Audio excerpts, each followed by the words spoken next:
प्रभु यीशु मसीह में स्नेही बंधुओं, हमारे पिता ईश्वर और प्रभु यीशु मसीह आप लोगों को अनुग्रह तथा शांति प्रदान करे। बुरा जो देखने में गया, बुरा न मलिया कोई, जो मन अंदर देखिया मुझसे बुरा न कोई। बुरा जो देखने में गया, बुरा न मलिया कोई, जो मन अंदर देखिया मुझसे बुरा न कोई।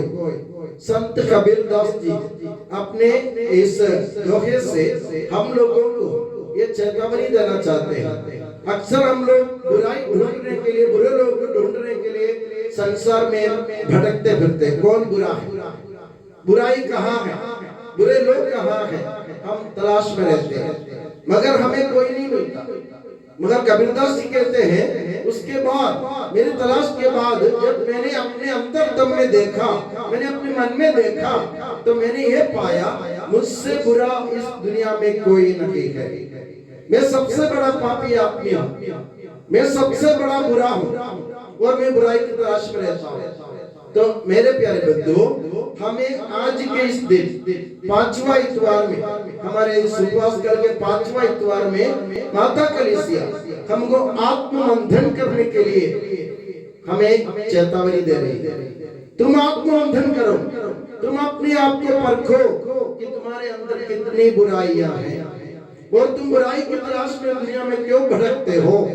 आज के पहले वाचन में आप लोगों ने सुना, अगर हम कहते हैं कि हम निष्पाप है, हमने पाप भी किया है, तो हम झूठे हैं, हम ईश्वर को झूठ सिद्ध करते हैं, क्योंकि हमें से हर एक पापी है और हम लोग दूसरों पर दोष लगाने के ताक में रहते हैं। आज के सुसमाचार से आपने सुना, लोग व्यभिचार में पकड़ी गई एक स्त्री को लेकर प्रभु के सामने आते हैं और प्रभु से कहते हैं ये इसने व्यभिचार किया है और नियम के अनुसार इसको पत्थरों से मार डालना चाहिए। आप क्या कहते हैं? तो प्रभु ने इनसे यही कहा, तुम लोगों में जिसने पाप नहीं किया हो वे उनको सबसे पहले पत्थर मारे। प्रभु यीशु मसीह उनको ये चेतावनी दे रहे थे कि तुम लोगों में से अभी जो स्त्री को जिन तो पकड़ के लाए हो, उनमें से उससे ज्यादा तुम लोग पापी हो। जो तुम पाप के दोष लगाते हो, जो तुम पर दोष लगाते हो, तुम्हें सोचना चाहिए कि दोष लगाने से पहले इस दुनिया के सबसे बड़ा पापी मैं हूँ। तुम लोग क्यों नहीं सोचते हो? हम अपने आप को निष्पाप सिद्ध करने की कोशिश करते हैं और दूसरों को हम दोष लगाते हैं। मेरे प्यारे बंधुओं, याद रखिए, जब हम एक उंगली दूसरों पर लगाते हैं दोष लगाने के लिए, दूसरों की तरफ एक उंगली लगाते हैं, बाकी चार उंगली हमारी तरफ मुड़ी हुई है।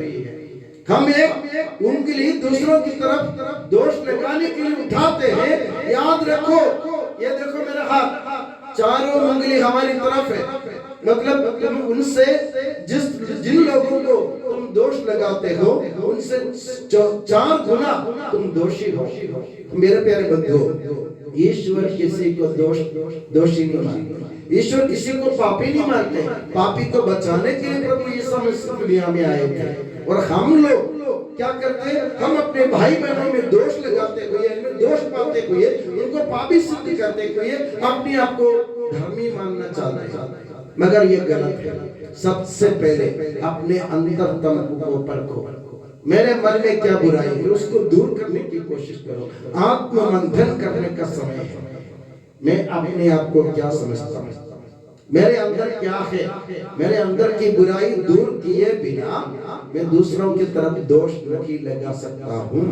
प्रभु यीशु मसीह कहते संत मत्ती के सुसमाचार में, जब तुम्हारी आंख में धरन हो, लकड़ी हो, तो तुम दूसरों की आंख की तिनका कैसे देख सकते हैं? दूसरों की आंख में तिनका है, तिनका मतलब छोटा सा घास का टुकड़ा, मगर तुम्हारी आंख में लकड़ी बनी हुई है, तो तुम उनके तिनका कैसे निकाल सकते? सबसे पहले तुम अपने आप को शुद्ध करो, अपने आप को साफ करो, अपने आप को निर्दोष बनाओ। प्रभु के सामने निर्दोष आचरण करना सीखो। दूसरों पर दोष लगाना आसान है। जब हम दूसरों पर दोष लगाते हैं, हम ये नहीं सोचते कि हम भी उसी के काम ऐसे कार्य करते हैं जो पाप के कारण बनता है। तो मेरे प्यारे बंधुओं, हमें अपने जीवन को परखने की जरूरत है। ये एक चेतावनी है। हम अभी बड़े दिन में प्रवेश करने वाले हैं। कुछ ही दिनों में हम बड़े दिन में प्रवेश करेंगे। हमारे 50 दिन के उपवास, प्रार्थना, ये सब किसके लिए थे? इसलिए थी हम अपने जीवन को परखें, हम आत्ममंथन करें, अपने जीवन में परिवर्तन लाए और दूसरों में नहीं अपने आप में दोष पाने की कोशिश करें। एक बार और याद रखें, कबीरदास जी के कहना, बुरा जो दखिन में गया बुरा न मलिया कोई, जो मनु अंदर देखिया मुझसे बुरा ना कोई। तो आज प्रभु के सामने ये स्वीकार करना सीखो। प्रभु के सामने जायरूस की तरह, अधिकारी की तरह ये स्वीकार करना सीखो कि मैं पापी मनुष्य हूँ, आप मेरे घर आने के लायक नहीं हूँ, आप मेरे घर आने के लिए मैं लायक नहीं हूँ। प्रभु से कहना सीखो, मैं पापी हूँ, आप मेरे घर ना आए क्योंकि मैंने पाप किया है। ऐसा प्रभु से बोलो तो प्रभु दिल खोलकर हमें अपने पापों से शुद्ध कर देगा। आज के सुसमाचार से आप लोगों ने सुना, प्रभु ने उस स्त्री से पूछा क्या किसी ने भी तुमको दंड नहीं दिया? तो स्त्री ने कहा किसी ने भी नहीं। तो प्रभु ने कहा मैं भी तुम्हें दंड नहीं दूंगा, मगर एक बात है, एक शर्त है, अब से पाप नहीं करना, यानी अपने जीवन को निर्दोष बनाना प्रभु के सामने। अगर हम अपने पाप को स्वीकार करेंगे, प्रभु के सामने खड़े रहेंगे, उनके सामने गिड़गिड़ाएंगे, तो प्रभु हमारे हर एक पाप को साफ करने के लिए, माफ करने के लिए तैयार है। हम अपने जीवन को उनके सामने खोल कर रख दीजिए। मेरे प्यारे बंधुओं, आज के दिन हम ये प्रण लें, मैं अपने जीवन प्रभु के सामने खुली किताब जैसा रखना चाहता हूँ। प्रभु उसको पढ़े। तुम्हारे जीवन को खोलने से पहले प्रभु जानता है कि तुम्हारे अंदर क्या क्या है। प्रभु सब कुछ जानता है, मगर हमें स्वीकार करने की, कबूल करने की जरूरत है कि मैंने ऐसा किया। प्रभु के सामने जाके बोल दो। मैं भी लोगों से कहता हूँ, चाहे कितने भी आप गलत काम करें, एक बार आकर मेरे सामने स्वीकार करो कि मैंने ऐसा किया है, तो मैं कुछ नहीं करूंगा। मगर आप झूठ बोलते जाएंगे, अपने आप को निर्दोष बोलते जाएंगे, तो गुस्सा जरूर आएगा। तो मेरे प्यारे बंधुओं, गलती इंसान से होती है, जानवर से नहीं। गलती इंसान से होती है, जानवर से नहीं। कल भी पास्कल भैया बोल रहे थे, हमारी पिंकी अपने पूरे ये बाल बिखर देती है, उसकी गलती नहीं है, उससे गलती नहीं होती है, वो जानवर है। उसको सोचने के लिए इसका दिमाग नहीं है, वो कभी नहीं सोच सकती कि ये फादर जी ने बाल इतना महंगा मंगा के रखा है काम के लिए, मैं उसको नहीं बिखरूं। उसका दिमाग नहीं है, मगर हम लोग के पास दिमाग है। कुछ काम करने से पहले हमको मालूम है कि गलत है कि सही है, फिर भी हम गलत काम करना पसंद करते हैं अपने दिमाग से। तो हमारे दिमाग को परखो, हमारे जीवन में परिवर्तन लाने की कोशिश करो। हम जानवर नहीं है, गलती जरूर होगी, इंसान से होगी गलती, मगर गलती माफ करने के लिए प्रभु बैठे।